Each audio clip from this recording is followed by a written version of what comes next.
We planted out of Trent Vineyard Church in 2006. Our removal van costs were paid and we were waved on our way. We had a dream that God had given us, and 4 adults and 3 small children set off.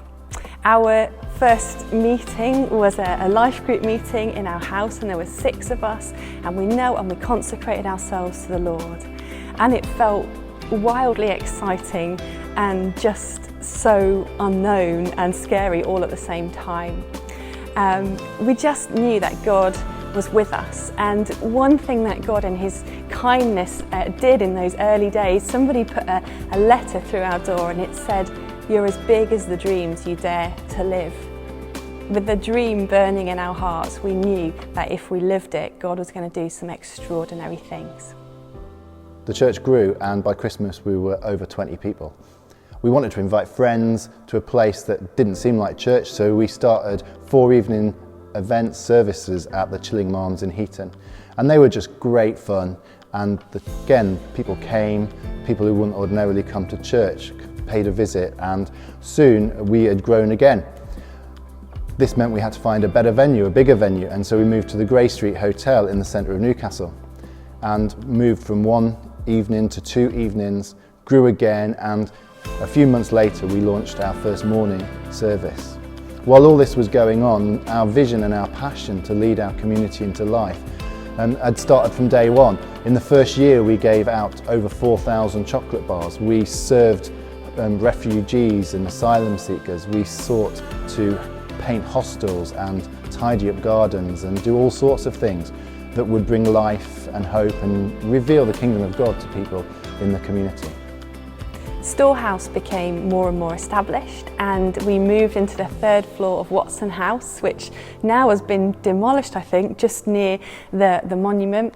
There were regularly 50 homeless and hostel-bound people coming along and spending time on a Saturday morning hearing the gospel and enjoying breakfast and hanging out together in a safe place. We were involved with healing on the streets and seeing people stop for prayer and encountering the presence of Jesus. And God was building His church, and we grew and we moved to the Thistle Hotel. And while we were there, we continued to grow, and we had our eyes on the lookout for something a little more permanent. And then 85 City Road became available, and we moved in as a family just along by the quayside. 85 City Road was a fantastic building, and as soon as we moved in we started to grow, and particularly our kids ministry grew and outgrew the space really quickly, and we were able to get hold of a couple of floors of the building next door called Ariel House. This also allowed us space to expand Storehouse, and Storehouse became Storehouse Food, Storehouse Clothes, Storehouse Hygiene and Storehouse Cafe. And in the space of a year we saw over 2,000 people served through the Storehouse ministries. A number of them would come to faith, a number of them would find hope and wholeness where they were in real desperate state. I remember though when we first moved into 85 City Road that finance was a little tight. I remember one day looking and we had around £4,000 left in our bank account. We'd kitted out the space. We were expecting that God was going to do amazing things through this building and through the ministries it would facilitate. But we're like, look, Lord, how is this going to work? You know, are we going to run out of money? A few years before, there was a person in our church who had promised that they would tithe the profits of a house sale. And to be honest, we'd forgotten all about it because a couple of years had gone by.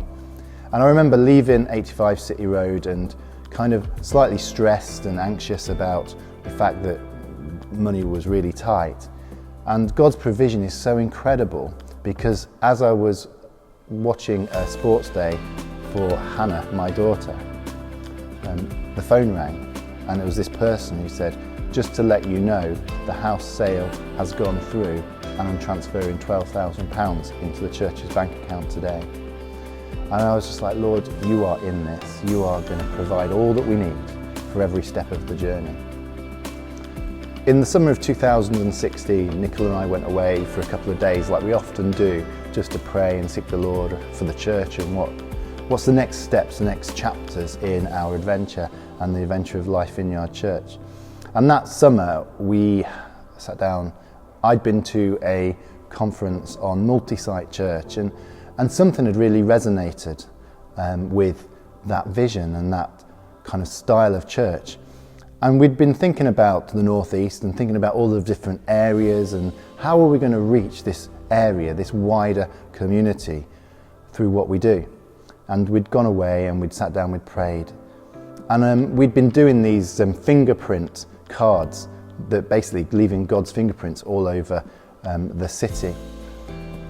And we've been chatting about multi-site and we've been seeking the Lord. And I remember going into a coffee shop and sitting at this table.